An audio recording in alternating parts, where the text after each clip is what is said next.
Have you ever been in a room where everyone is talking, decisions are being made, plans are unfolding, and yet somehow you feel invisible, like your presence doesn't matter anymore, like your voice has quietly been removed without anyone saying it out loud?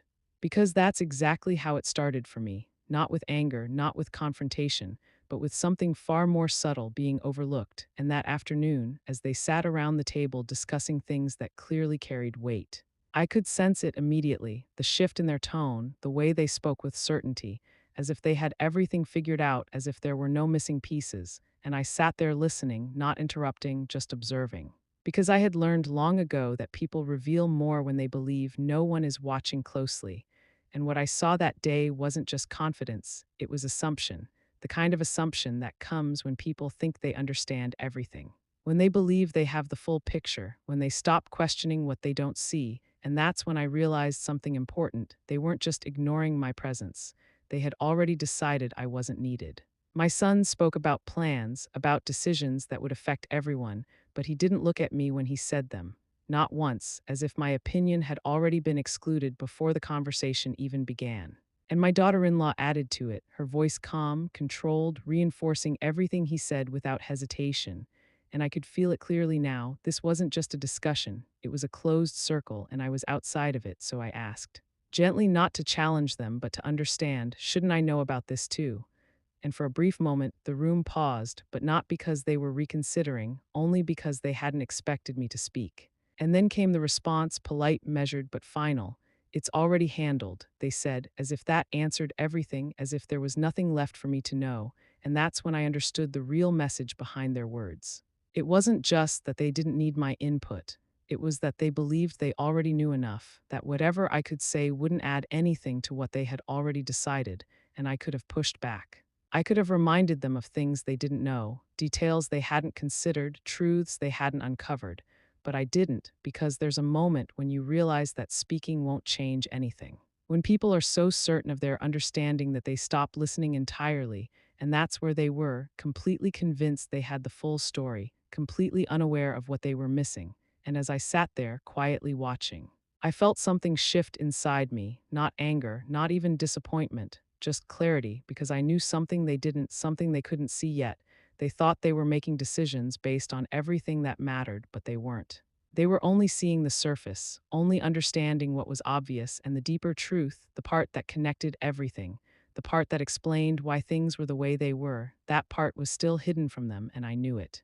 I had always known it because I had been there from the beginning. I had seen things they never noticed, understood things they never questioned, and most importantly, I knew their story in a way they never could.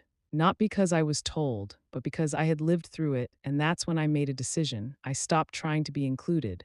I stopped offering what they weren't ready to hear. Because sometimes the strongest position you can take is to step back and let people believe what they want, until the moment arrives when they have no choice but to face the truth, and that moment, I could already see it coming. Because no matter how confident someone is, no matter how complete they believe their understanding is, the truth has a way of revealing itself, and when it does, it doesn't ask permission, it doesn't wait, it simply changes everything.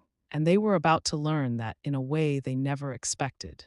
Have you ever realized that the biggest mistake people make isn't ignoring someone? It's assuming they already understand them completely, without ever asking what they might be missing, and that's exactly what they did with me. Because to them I was just there, someone quiet, someone who didn't speak much, someone who didn't seem involved in the things they considered important, but what they never stopped to think about was how much I actually knew.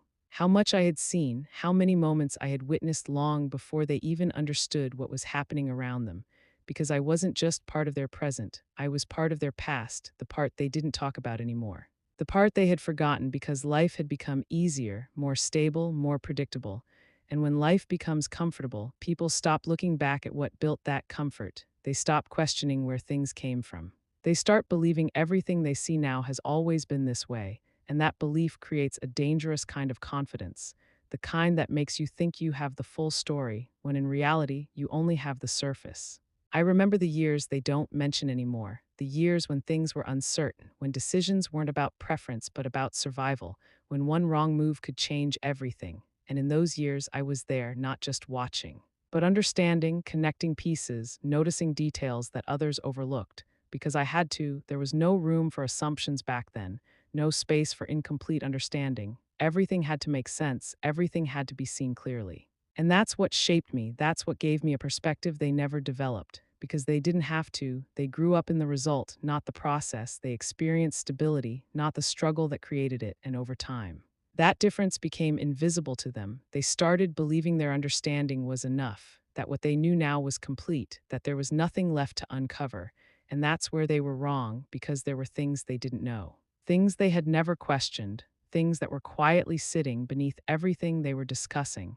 And I could see it clearly in the way they spoke, in the way they made decisions with confidence that wasn't supported by full awareness, in the way they dismissed anything outside their immediate understanding. And I could have told them, I could have filled in the gaps, explained the parts of their story they had never fully understood, but I didn't. Because explaining something to someone who believes they already know everything doesn't create understanding, it creates resistance, and I didn't want resistance, I wanted realization, because realization stays. It changes the way you think, the way you see, the way you understand everything around you, and that kind of change can't be forced. It has to come naturally through experience, through moments that make you stop and question what you thought you knew. And that's why I stayed quiet, not because I didn't have anything to say, but because I knew that what I knew was bigger than anything they were ready to hear. And more importantly, I knew that the truth would eventually reveal itself, because no matter how much you believe you understand something, if your understanding is incomplete, reality will always expose it. And when it does, it doesn't just correct you, it changes everything you thought you knew. And they were getting closer to that moment, even if they didn't realize it yet, because the story they believed they understood wasn't the full story. And I was the only one who knew how it really began. Have you ever realized that the most powerful thing you can do isn't to correct someone, but to let them believe they're right until the truth reveals itself on its own? Because when people are fully convinced of their understanding, they stop questioning, they stop looking deeper, and that's exactly when they miss the most important details. And that's why I chose to step back, not out of weakness, not out of silence without meaning, but out of clarity. Because I knew that anything I said at that point would only be dismissed, turned into something they didn't need, something they believed they had already moved beyond. So instead of trying to prove anything, I gave them what they wanted. Complete control, complete freedom to move forward exactly the way they believed was right. And at first, nothing seemed wrong. Of course it didn't, because when confidence is high, mistakes don't show immediately, they stay hidden, waiting for the moment when they can no longer be ignored. And I watched it happen slowly. The way their conversations started to stretch longer than they used to, the way certainty began to shift into hesitation, small at first, almost unnoticeable but real, because once doubt enters, even slightly, it changes everything. I saw it in the way they looked at each other when making decisions, searching for reassurance instead of speaking with clarity. I heard it in their voices, that subtle pause before answering, that quiet, I think, replacing what used to be confidence. And that's the difference between assumption and understanding. Assumption sounds strong until it's tested, and when it is, it begins to crack, and those cracks started appearing one by one, not loudly, not dramatically, but enough for me to see where things were heading. Because I had seen this pattern before, I knew how it unfolds.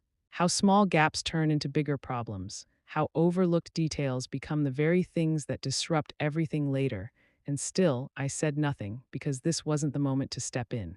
This was the moment for them to experience what happens when understanding is incomplete, when decisions are made without seeing the full picture. And they kept moving forward, believing they were still in control, believing everything was going according to plan. But control without awareness is fragile.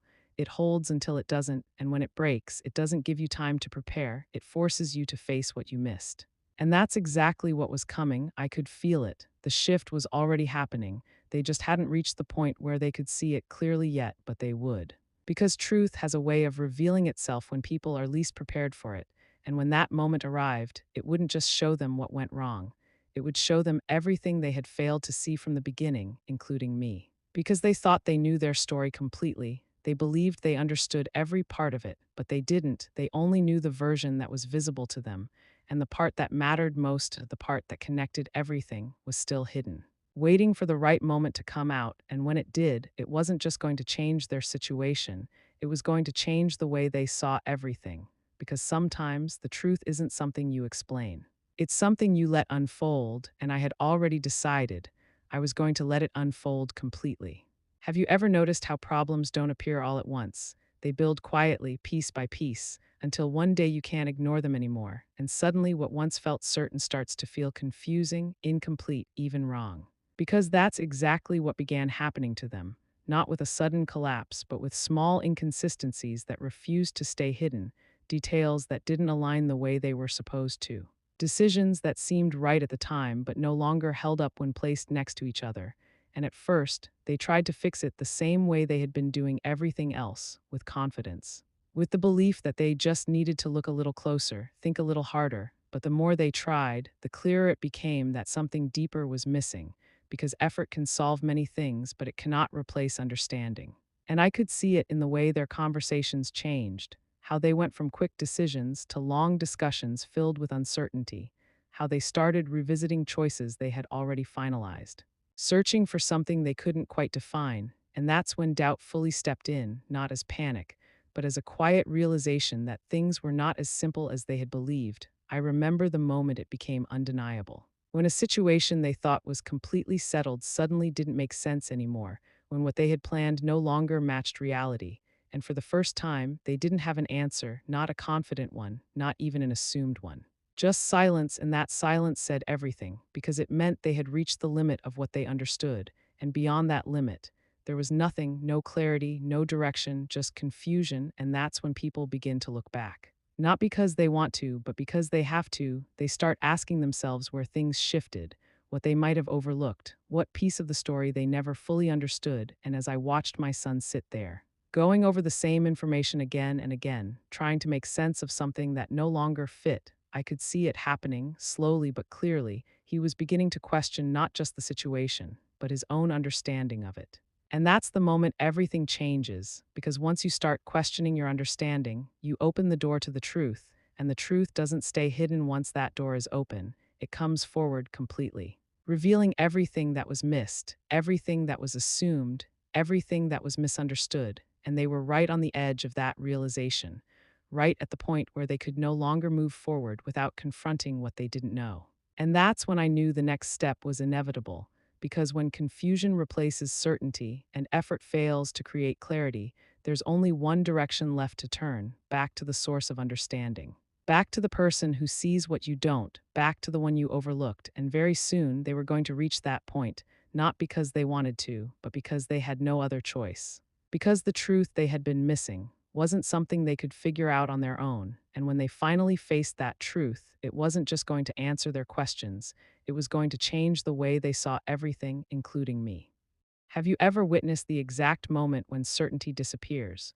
When everything someone believed to be true suddenly stops making sense, and the only thing left is the realization that they were missing something all along. Because that's what it felt like when they finally came to me, not with confidence, not with control, but with hesitation, with questions they could no longer answer on their own. And in that moment, I didn't see the people who had once ignored me. I saw people who had reached the limits of their understanding, and that changes everything. My son spoke first, slowly, carefully, as if choosing each word mattered.